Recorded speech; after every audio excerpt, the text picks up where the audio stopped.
Hydrogen spectrum hydrogen spectrum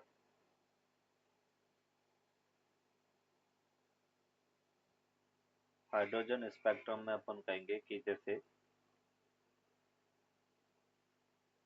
एउटा n equals to 1 first orbit है, ये सेकेंड ऑर्बिट है, n equals to 3, n equals to 4, n equals to 5, एउटा n equals to 6 up to n equals to infinity है।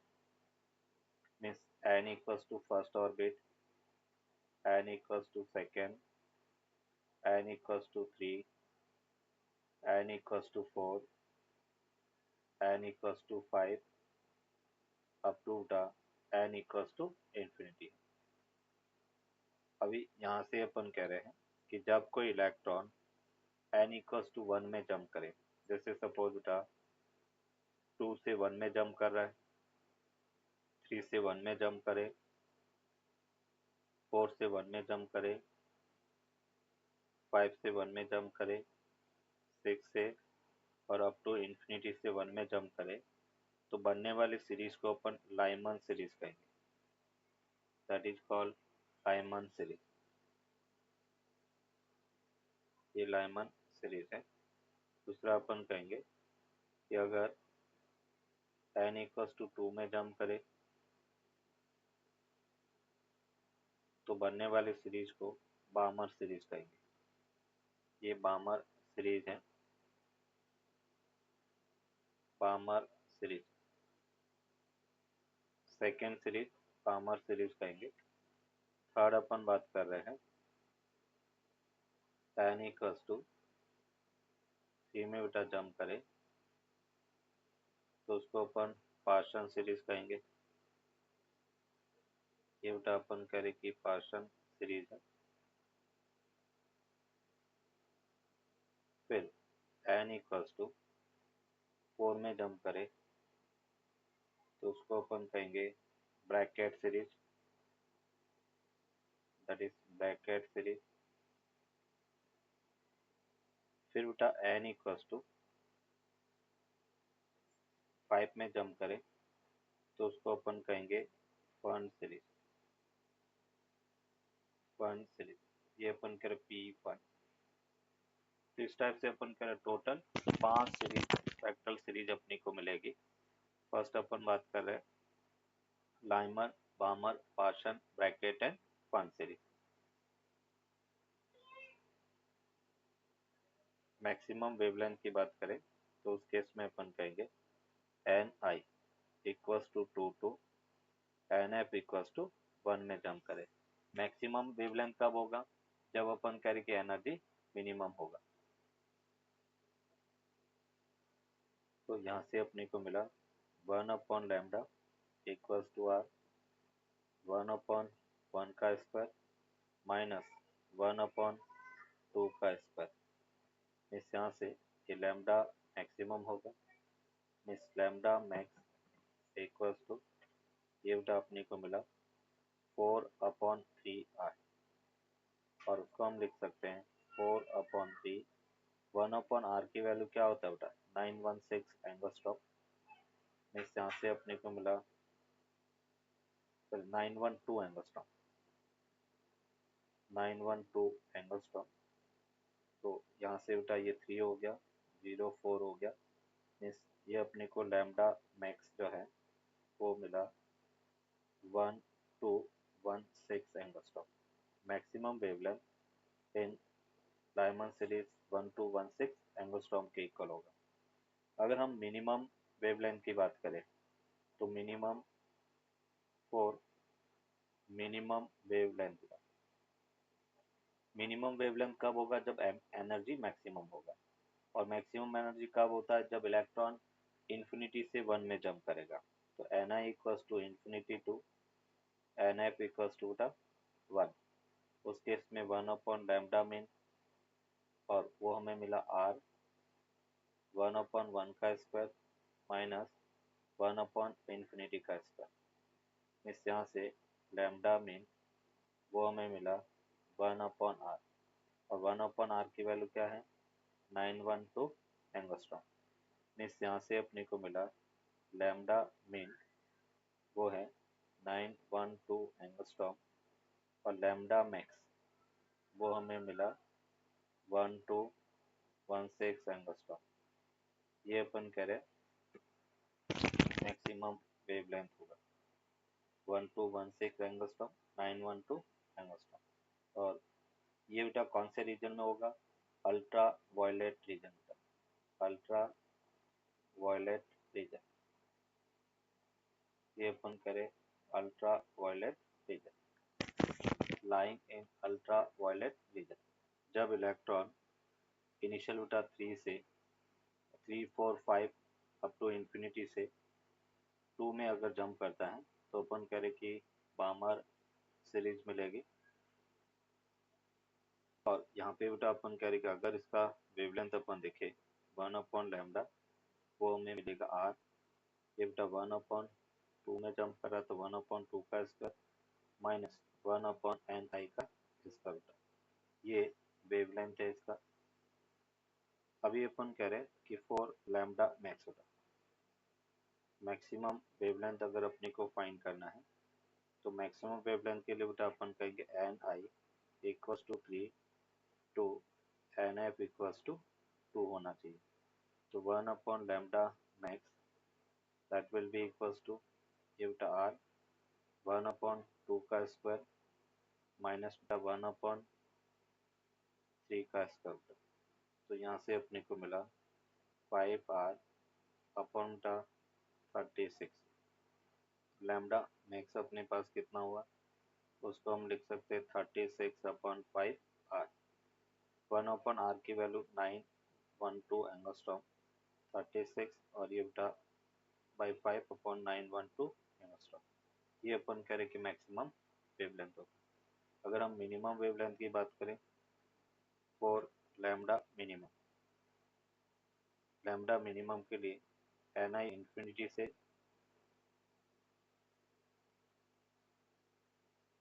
N i infinity बेटा infinity to n f equals to बेटा अपन कह रहे 2 में जंप करें तो अपन कह रहे कि मिनिमम होगा। और मिनिमम वेवलेंथ की अगर अपन बात करें तो यहाँ से अपने को मिलेगा 1/λ मीन इक्वल्स टू बेटा आर। ये अपने लिखा बेटा 1/2 का स्क्वायर माइनस 1/इंफिनिटी का स्क्वायर। लैम्डा मीन वो बेटा अपने को मिला 4/r मतलब हम लिख सकते हैं 4 into 912 angstrom.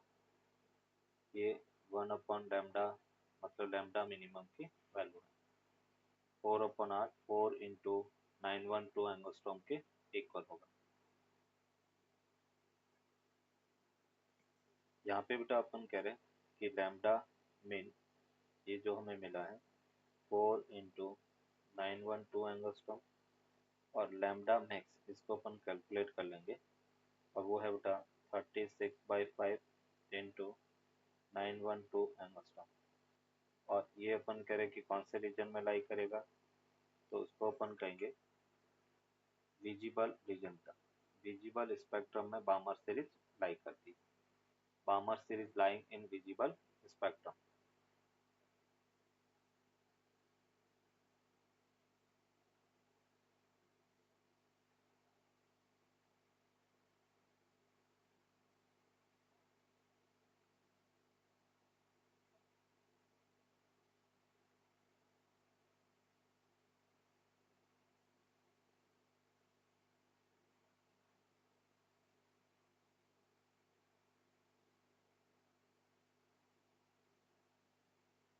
Done sir. Next बेटा थर्ड सीरीज की अगर अपन बात करें लाइमन के बाद में अपन बात कर रहे हैं Paschen series. Paschen series Paschen series में बेटा अपन कहेंगे कि n i equals to 4 5 6 up to infinity to n f equals to बेटा किसमें लाई करे 3 में तो उसको पार्शन सीरीज कहेंगे। अगर हम इसके वेवलेंथ की बात करें तो ये बेटा आर 1/2 टी का स्क्वायर माइनस 1/n आई का स्क्वायर होगा। ये इसका वेवलेंथ होगा। और यहाँ पे अपन कह रहे हैं कि ये कौन से सीरीज में लाई करेगा, that is near infrared reason का, नियर इंफ्रारेड रीजन। इसमें भी बेटा मैक्सिमम और मिनिमम फाइंड करने का तरीका वही है जो लाइमन बामर में अपने देखा था, है ना। नियर इंफ्रारेड रीजन में ये लाई करता है। फोर्थ सीरीज है that is Brackett series, Brackett series. And Brackett series में अपन कहेंगे कि जैसे n i equals to 5 6 7 up to the infinity to n f equals to, अपन करें कि 5 में जंप करें, सॉरी 4 में जंप करें। और इसके लिए लैम्डा की बात करें तो 1/लैम्डा आर, ये बेटा 1/4 का स्क्वायर माइनस 1/n आई का स्क्वायर। और यहाँ पर that is mid infrared reason में लाई करता है, mid infrared reason,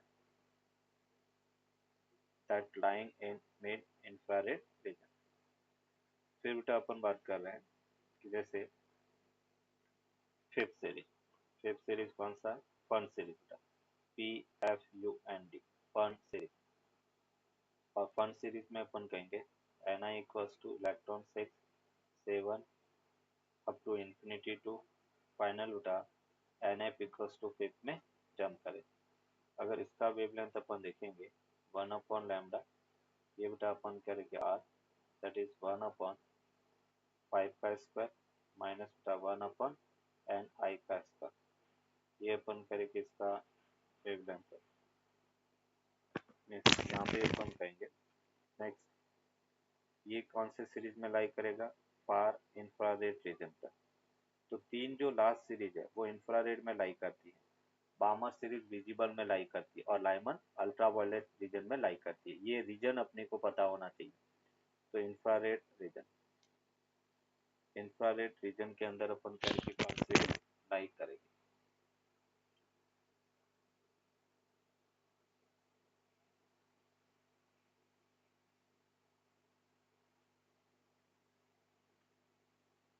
sir near mid और फार को डिफरेंशिएट कैसे किया है? अपन कह रहे कि जो नियर टू द विजिबल है उसको नियर रखा है, ये नियर इंफ्रारेड रीजन है ना। और जो अपन कह रहे कि इंफ्रा के बाद में माइक्रो के पास में आता है उसको फार इंफ्रारेड रीजन का।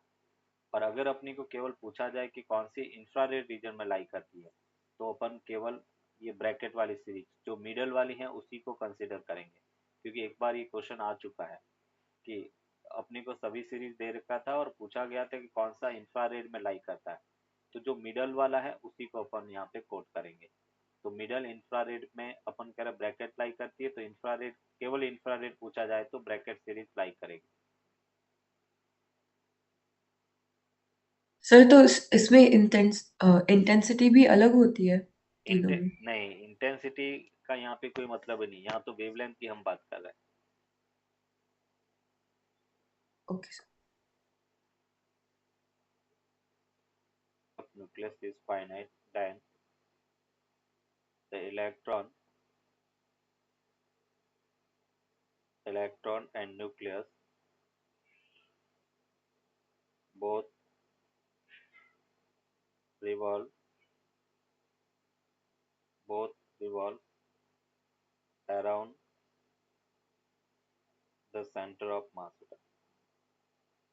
अब तक जो हमने बोर्स मॉडल में ये इससे पहले ये देखा कि सेंटर ऑफ मास रेस्ट में था, इलेक्ट्रॉन उसके सराउंडिंग मोशन करता था। बट अगर न्यूक्लियस की साइज भी फाइनाइट हो जाए तो हम कहेंगे दोनों ही सेंटर ऑफ मास के अबाउट मोशन करेंगे। देखो कैसे, ये जैसे अपन कह रहे कि न्यूक्लियस है, इसका मास m है। ये अपन कह रहे कि इलेक्ट्रॉन जिसका मास स्मॉल m है, इसका सेंटर ऑफ मास यहाँ पे होगा। तो अपन कह रहे कि अगर न्यूक्लियस इस ऑर्बिट में मोशन करेगा, ये अपन कह रहे कि r2 रेडियस में मोशन करेगा। इसका रेडियस r1 है और इसका रेडियस r2 है, दोनों के बीच का डिस्टेंस r के इक्वल है। तो जब अपन कह रहे कि रेडियस मतलब इस टाइप से अपन कह रहे कि मोशन कर रहा है, तो हम मास ऑफ द इलेक्ट्रॉन को रिड्यूस मास के इक्वल रख देंगे प्रॉब्लम सॉल्व करने के लिए। तो हम कहेंगे mass of the electron, mass of the nuclear और upon small m plus capital M। तो ये अपन कह रहे कि प्रॉब्लम सॉल्व करने को अपने को हेल्प करेगा। अगर हम रिडबर्ग कांस्टेंट की बात करें आर फाइनाइट, वो क्या हो जाएगा mu e to the power 4 upon, जैसे पहले अपन जो रिडबर्ग कांस्टेंट अपने फाइंड किया था बेटा इनफाइनाइट न्यूक्लियस के लिए, और वो था m e to the power 4 upon 8 epsilon naught square c h cube. ये इनफाइनाइट न्यूक्लियस का रिडबर्ग कांस्टेंट था। अभी अपन कह रहे कि जब फाइनाइट की हम बात करेंगे तो फाइनाइट के लिए m को बेटा रिड्यूस मास से रिप्लेस करेंगे mu e to the power 4 upon 8 epsilon naught square c h cube. Mu को अपन रिड्यूस मास बेटा small m capital M e to the power 4 upon small m plus capital M 8 epsilon naught square c h cube. ये बेटा आपने लिखा। Means यहाँ से अपन solve करेंगे तो फाइनली बेटा अपने को मिला 1 R infinity 1 plus small m plus capital M के इक्वल होगा। ये अपन कह रहे फाइनाइट रिडबर्ग कांस्टेंट है, फाइनाइट न्यूक्लियस का रिडबर्ग कांस्टेंट है। यहाँ पे small m mass of the electron है, mass of the electron, small m mass of the electron है और capital M mass of the nucleus है, मास ऑफ द न्यूक्लियस।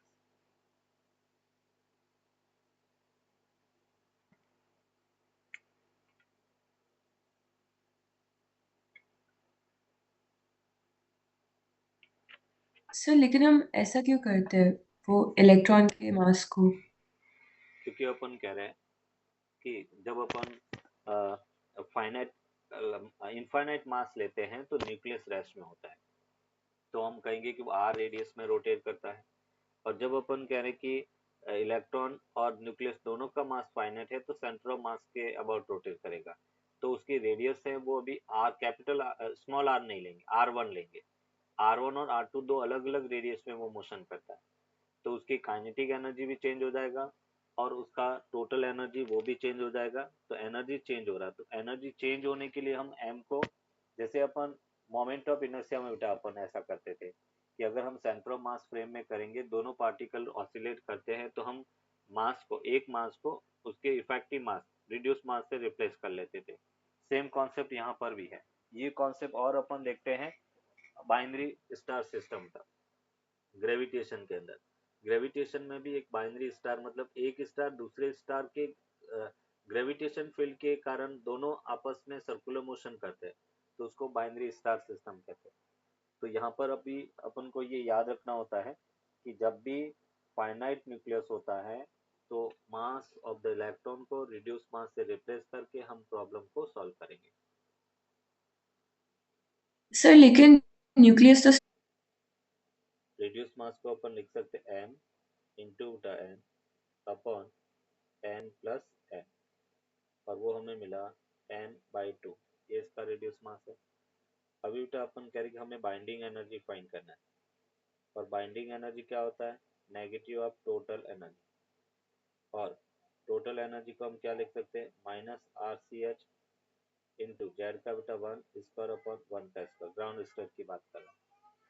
और आर की वैल्यू कितना है, तो आर यहाँ पे अपन कह रहे कि फाइनाइट की बात करेंगे, तो आर फाइनाइट क्या था are infinity upon 1 plus m/m था।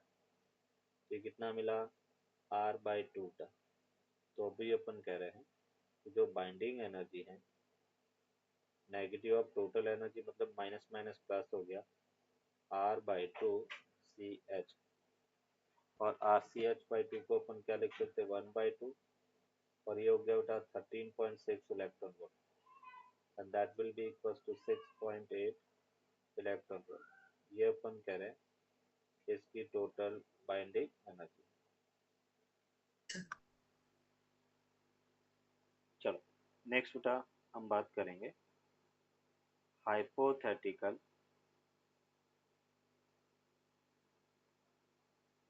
हाइपोथेटिकल एटम, एक ऐसा हाइपोथेटिकल एटम अपन एज्यूम करें जो बोर्स, जिसमें बोर्स मॉडल वैलिड है। मतलब अपन कह रहे कि लेट द पोटेंशियल एनर्जी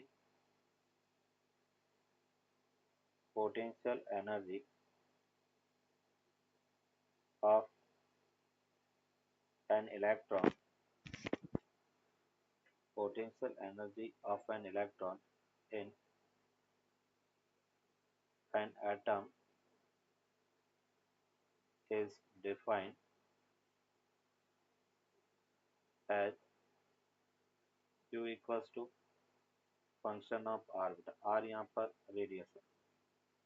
तब अपन कह रहे Q is the function of R and Bohr's model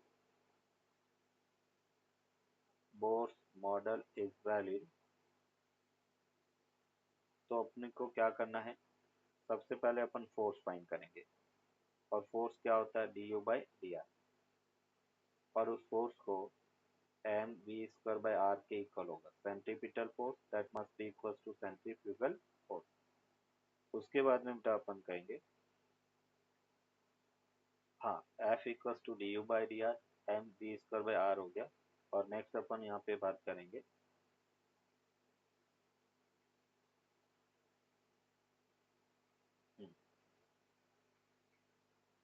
second जो पॉजुलेट है वो बेटा यूज करेंगे, m v r equal to बेटा एन एच अपॉन 2 पाई। अभी इस दो पॉजुलेट या दो इक्वेशन से हम कोई भी अननोन क्वांटिटी है उसकी वैल्यू फाइंड करेंगे। From above two equation two equations we can find the unknown, we can find the unknown quantity। जैसे मोस्टली अपने को रेडियस पूछा जाएगा तो रेडियस अपन फाइंड कर सकते हैं, स्पीड पूछा जाए तो हम स्पीड फाइंड कर सकते हैं, टोटल एनर्जी पूछा जाए तो अपन टोटल एनर्जी फाइंड कर सकते हैं। डिफरेंट लेवल पर अपन कह रहे कि इसकी एनर्जी क्या होगी ये अपने को फाइंड करना।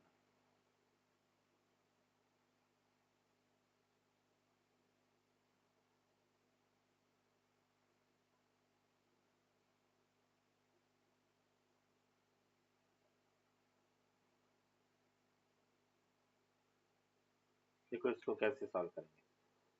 सबसे फर्स्ट बेटा अपने को पता है कि पोटेंशियल एनर्जी है, और पोटेंशियल एनर्जी अपन फोर्स फाइंड कर सकते हैं। फोर्स होता है बेटा D u by d are, means इसको हम लिख सकते हैं माइनस के ए स्क्वायर बाई 3 बेटा कॉन्स्टेंट बाहर, और ये हमने लिखा 3 r to the power -3 -1, means ये हमें मिला, ये मोड था, 3 से 3 बेटा कैंसिल आउट हो गया, k A square upon r to the power 4 हो गया, k A square upon r to the power 4। अभी बेटा अपन कह रहे हैं कि ये अपने पास फोर्स है, और हमें पता है कि फोर्स जो k A square r to the power 4 के इक्वल है, और वो किसके इक्वल होता है बेटा, m v square by r. एक आर से आर कैंसिल आउट, इस यहाँ से एम बी स्क्वायर वो किसके इक्वल मिला, के ए स्क्वायर आर क्यूब के इक्वल है। ये अपन कह रहे कि इक्वेशन 1 हो गया। अभी अपन कह रहे कि टोटल एनर्जी अगर फाइंड करना है तो टोटल एनर्जी क्या होता है, पोटेंशियल प्लस काइनेटिक। पोटेंशियल अपने को गिवन है माइनस के ए स्क्वायर अपॉन बटा 3 r cube, and total energy half m v square. M v square की वैल्यू क्या है, के ए स्क्वायर अपॉन आर क्यूब, यहाँ पे अपने को टोटल एनर्जी क्या मिला, माइनस के सॉरी प्लस के ए स्क्वायर अपॉन 6 r क्यूब के इक्वल होगा। ये इसकी टोटल एनर्जी है। अभी देखो मुझे आर पता नहीं है, डिफरेंट डिफरेंट लेवल में फाइंड करना है, तो आर को कैसे फाइंड करेंगे, तो यूजिंग सेकेंड ऑफ पॉजुलेट। तो सेकेंड पॉजुलेट क्या कहता है बेटा, m v r equals to n h upon 2 pi. तो यहाँ से वी को हमने क्या लिखा, n h upon 2 pi m r, ये अपने पास भी है। और अपने को पता है बेटा के e square upon r cube, वो किसके इक्वल था, एम वी स्क्वायर के इक्वल। ये वी की वैल्यू अपन यहाँ पे रखें, तो देखो क्या मिला, के ई स्क्वायर ये बेटा आर क्यूब इक्वल्स टू, ये बेटा अपन क्या रखे, वी को हम क्या लिखेंगे, n h upon 2 pi m r, उसका स्क्वायर होता है। यहाँ से अपने को क्या मिला, k e square r cube equals to, ये अपने पास है n square h square upon उठा 4 pi square m square r square के इक्वल। एम से एम क्या हो गया, कैंसिल, आर स्क्वायर से आर स्क्वायर कैंसिल। इस आर को अपन क्या लिख सकते हैं, 4 pi square m, 4 pi square m k e square upon बेटा एन स्क्वायर, और ये अपने पास एच स्क्वायर, ये आर की वैल्यू है। अभी अपन कह रहे कि टोटल एनर्जी क्या मिला था, टोटल एनर्जी था बेटा के e square upon 6 r cube. इस आर की वैल्यू यहाँ पे रखेंगे, तो हमें मिला बेटा के ई स्क्वायर, ये अपने पास 6, आर को अपने लिखा 4 pi square m k e square n square h square और होल पावर 3 हो गया। तो यहाँ से हम कह सकते हैं के ई स्क्वायर एच पावर 6 हो गया अपॉन 4 का पावर 3 64, तो 64 इंटू बटा 6, ये अपने पास pi square m cube, sorry pi की power 6 m cube k cube e to the power 6। तो ये स्क्वायर बचा, एक के से के कैंसिल आउट, ये 4 बचा, और यहाँ पे अपन करेंगे एन की पावर 6 हो गया। तो यहाँ से अपने को मिला एच की पावर 6 अपॉन 4 हो गया, एंड 36 एंड 2 कितना बेटा, 38, 384 pi to the power 6 m cube, ये बेटा k square e to the power 4 और एन की पावर 6 हो गया। मतलब ए टी जो है वो directly proportional to n to the power 6 हो गया। एन की डिफरेंट डिफरेंट वैल्यू अपन पुट करेंगे, तो वहाँ से अपन करेंगे इसकी वैल्यू मिल जाएगी।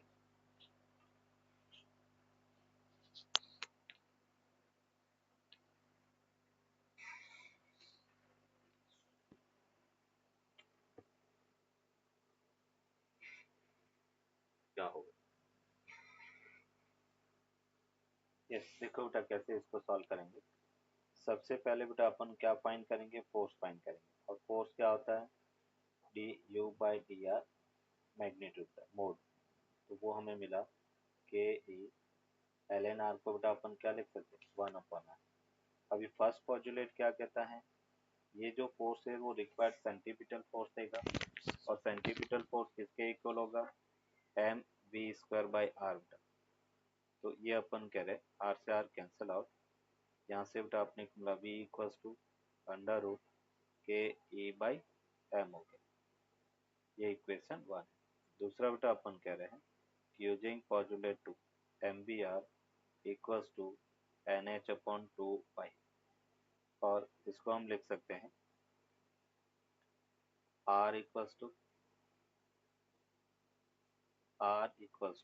ये बेटा आपने लिखा n h upon 2 pi m, और ये अपन करके वी हो गया, वी को अपन यहाँ से लिख लेंगे, r equals to n h upon 2 pi m, v को अपने लिखा एम के root k e upon m का, रूट एम से रूट एम कैंसिल आउट, यहाँ से अपने को मिला n h upon 2 pi under root 1 upon k e M, ये अपन करेंगे उसकी रेडियस हो।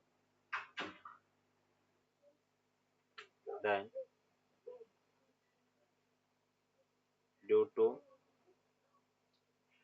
less momenta less momenta या momentum of electron, it will transfer it will transfer whole energy it will transfer whole energy to the atom. अपन कह रहे कि atom को whole energy को ट्रांसफर करेगा। केस टू में बेटा अपन कह रहे collision between two atoms, collision between two atoms, collision between two atoms. अभी दो एटम्स के बीच में कॉलिजन अगर होता है तो क्या होगा? तो फर्स्ट अपन कह रहे कि for elastic collision, for elastic collision, elastic collision में अपन कहेंगे कि जैसे ये बेटा एटम ऑफ मास m1 है, इसकी वेलोसिटी u1 है, ये अपन कह रहे कि मास m2 है, इसकी वेलोसिटी u2 है, दोनों बेटा आपस में इस टाइप से कोलाइड किया। आफ्टर कॉलिजन हम कह रहे कि इसकी वेलोसिटी बेटा v1 है और इसकी वेलोसिटी अपन कह रहे कि v2 के इक्वल, ये अपन कह रहे कि v2 और u1 ग्रेटर देन क्या है? u2।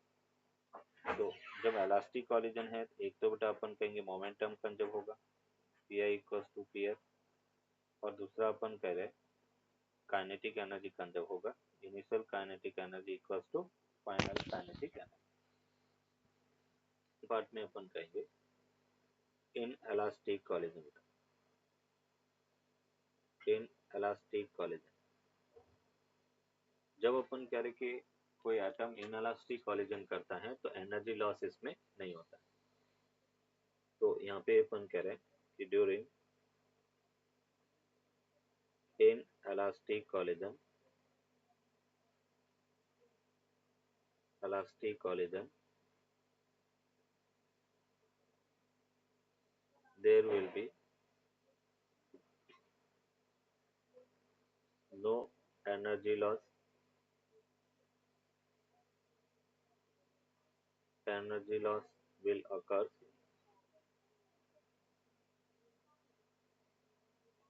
there will be no energy loss will occur due to point like masses, point like masses होने के कारण उसका डिफॉर्मेशन होता नहीं है, और डिफॉर्मेशन होगा नहीं तो एनर्जी लॉस होगा नहीं। तो जो एनर्जी लॉस है अपन कह रहे कि डेल्टा के लॉस, वो अपन कह रहे कि जब एक्साइटेशन एनर्जी के इक्वल होगा तो उस केस में अपन कह रहे कि कॉलिजन इन इलास्टिक कॉलिजन होगा। डेल्टा के लॉस को अपन क्या लिखेंगे? डेल्टा ई एक्साइटेशन, और डेल्टा उस लॉस को हम कह सकते हैं k i minus k f equals to first excitation energy, है ना। फर्स्ट एक्साइटेशन एनर्जी मिनिमम पूछा है तो अपन मिनिमम एक्साइटेशन एनर्जी रखेंगे।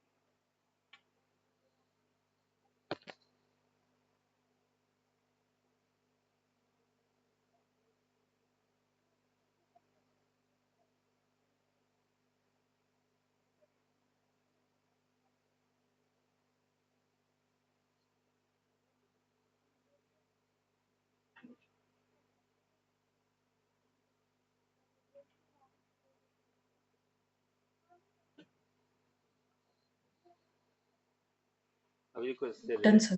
इससे रिलेटेड एक एग्जांपल बेटा अपन देखते हैं। के लिए अपन कह रहे कि इनिशियल काइनेटिक एनर्जी क्या होना चाहिए। तो जैसे बेटा इसमें क्या करेंगे, देखो सबसे फर्स्ट बेटा अपन कह रहे कोई भी कॉलिजन है मोमेंटम कंजर्व होगा, तो अपन इनिशियल मोमेंटम कंजर्व कर रहे हैं, ये p i equals to p f. Initial बेटा अपन कह रहे न्यूट्रॉन है, न्यूट्रॉन का मास m, उसकी वेलोसिटी सपोज u है। हीलियम एटम है, उसका मास 4 टाइम्स m कह सकते हैं, और वो रेस्ट में है तो 0। और इन इलास्टिक कॉलिजन है तो दोनों ही साथ में मोशन करेंगे, स्टिक हो जाएंगे। तो m+4m into the V F. तो फाइनल स्पीड अपने को मिला u/5, दैट इज इक्वेशन 1। ये अपन करेंगे उसकी फाइनल स्पीड है। अभी अपन यहाँ पे बात करेंगे कि वी एफ इक्वल्स टू 2/5 के इक्वल है। अभी बेटा हमने क्या कहा था कि डेल्टा के लॉस जो है वो अपन कह रहे हैं फर्स्ट एक्साइटेशन एनर्जी होना चाहिए। अभी हीलियम की फर्स्ट एक्साइटेशन एनर्जी होगा क्या बेटा?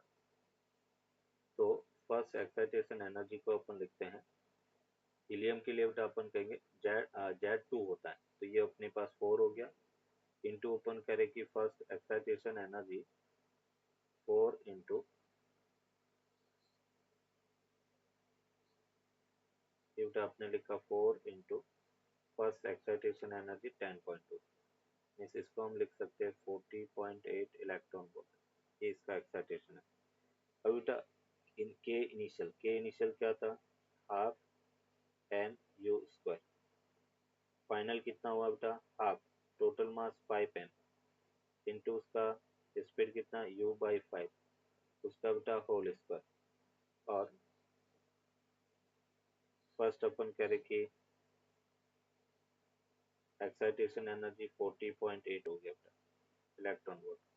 इस यहाँ से अपने को मिला 1/2 माइनस बेटा 1/10 m u square equals to बेटा 40.8 इलेक्ट्रॉन वोल्ट। और यहाँ से बेटा अपन इसको सॉल्व करेंगे तो देखो कितना मिला, 2/5 m u square equals to 40.8 electron volt.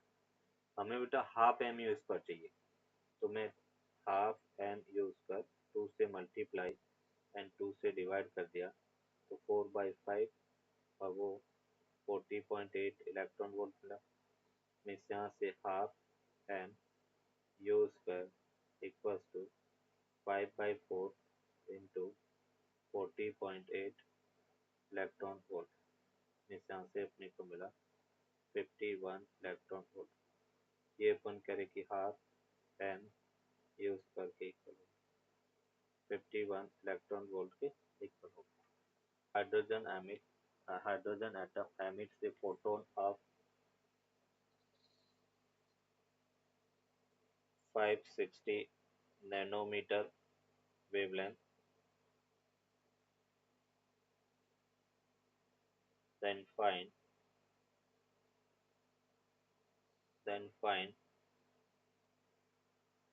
the recoil speed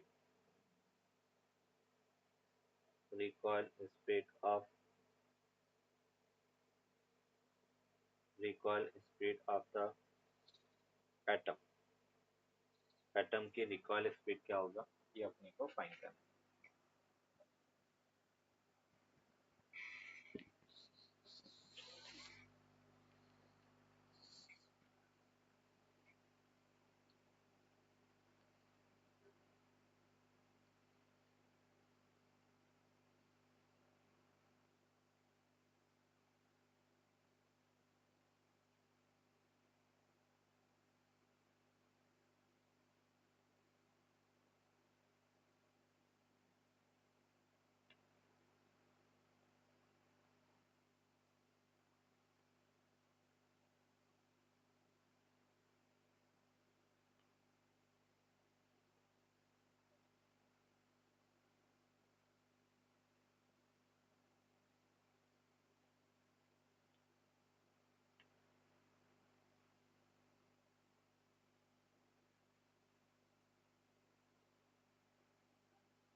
देखो बेटा इसको कैसे सॉल्व करेंगे। यहाँ पे बेटा अपन कहेंगे कि ये जैसे So is hydrogen, it 13.6 electron volt? नहीं बेटा अपने को स्पीड चाहिए, तो स्पीड इलेक्ट्रॉन वोल्ट में नहीं आएगा, काइनेटिक एनर्जी इलेक्ट्रॉन वोल्ट में आती है। देखो ये जैसे हाइड्रोजन एटम है और यहाँ पे बेटा अपन कह रहे कि फोटोन ऐसे एमिट कर रहा है जिसका वेवलेंथ लैम्डा है। तो इसको बेटा इस डायरेक्शन में रिकॉइल मिलेगा, ये इसकी रिकॉइल स्पीड वी आर है। तो हम यहाँ पर मोमेंटम कंजर्वेशन करेंगे, p i equals to p f. Initially momentum rest में है तो 0 0। अभी अपन कह रहे कि फाइनल मोमेंटम फोटोन का बेटा h बाई लैम्डा हो गया, और इसका अपन कहेंगे m h into v r. तो यहाँ से वी आर वो बेटा अपने को मिला h upon v r, h upon ये बेटा लैम्डा एम एच के इक्वल होगा। अभी एच कितना होता है 6.626 इंटू बेटा 10 माइनस 34, एंड इसको बेटा अपन लिख सकते हैं 5.6 इंटू 10 माइनस 7 नैनोमीटर को 10 माइनस 7 हो गया, डेसिमल लगा दिया, और मास of the proton 1.67 into 10 minus 27 किया। तो यहाँ से अपने को कितना मिला, ये बेटा 6.626 अपॉन 5.6 इंटू बेटा 1.6 इंटू 10 माइनस 34 प्लस 34, और ये बेटा कैंसिल आउट हो गया।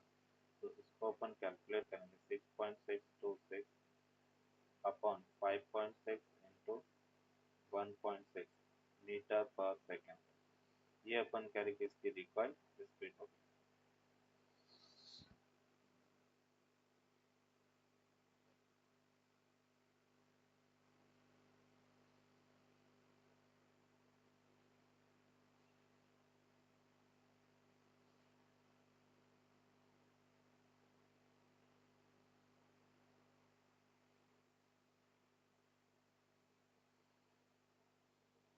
n इक्वल्स टू 1 है। जब 3 से 1 में आ रहा है तो फ्रीक्वेंसी न्यू 31 एमिट करेगा, न्यू 32 था 3 से 2 में आ रहा है, और 2 से 1 में आ रहा है तो न्यू टू 1। रेंज प्रिंसिपल हमें ये कहता है कि 3 से 1 में आने की जो फ्रीक्वेंसी है वो बेटा 3 से 2 में आने की फ्रीक्वेंसी प्लस 2 से 1 में आने की फ्रीक्वेंसी के सम के इक्वल होगा। Nu 31 equals to nu 32 plus nu 321 के इक्वल होगा। अब इसका प्रूफ देखते हैं कि भी ये कैसे आया। तो हम यहाँ पर बात करें कि डेल्टा ई 3 1 जब इलेक्ट्रॉन 3 में से 1 में जंप करता है तो हम क्या लिखेंगे, थर्ड ऑर्बिट की एनर्जी माइनस फर्स्ट ऑर्बिट की एनर्जी। नेक्स्ट स्टेप में हमने क्या किया बेटा कि सेकेंड ऑर्बिट की एनर्जी को सब्ट्रैक्ट किया और सेकेंड ऑर्बिट की एनर्जी को ऐड किया। तो अभी अपन कह रहे कि इसको थोड़ा सा मॉडिफाइड किया, तो डेल्टा E31 इक्वल्स टू ये अपने पास डेल्टा E32 हो गया, प्लस अपन कह रहे कि डेल्टा E21 हो गया, और डेल्टा E31 उसको हम H3 न्यू 1 कह सकते हैं, ये बेटा H न्यू 32 कह सकते हैं, और ये अपने पास H न्यू 21 कह सकते हैं। मीन्स यहाँ से अपने को क्या मिला, H, तो ये बेटा H से H कैंसिल आउट, तो nu 31 equals to nu 32 plus बेटा न्यू 21 के इक्वल होगा। ये बेटा रेंज प्रिंसिपल। कभी कभार अपनी को वेवलेंथ के फॉर्म में ये पूछा जाता है, तो हम लिख सकते हैं बेटा wavelength C by lambda 31 C by lambda 32 बेटा and C by lambda 21।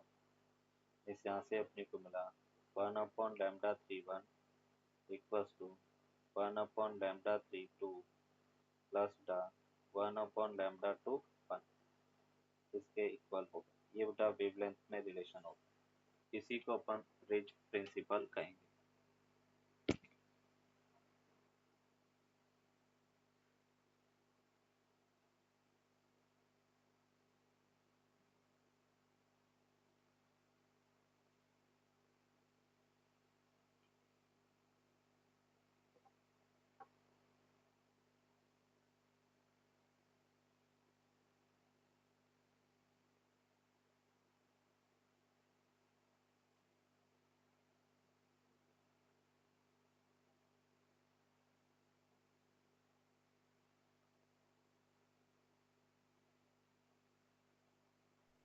Sir ये क्वेश्चन में कैसे यूज करते हैं? क्वेश्चन में अपने को दिया होगा कि जैसे इससे रिलेटेड एक क्वेश्चन देखते बेटा।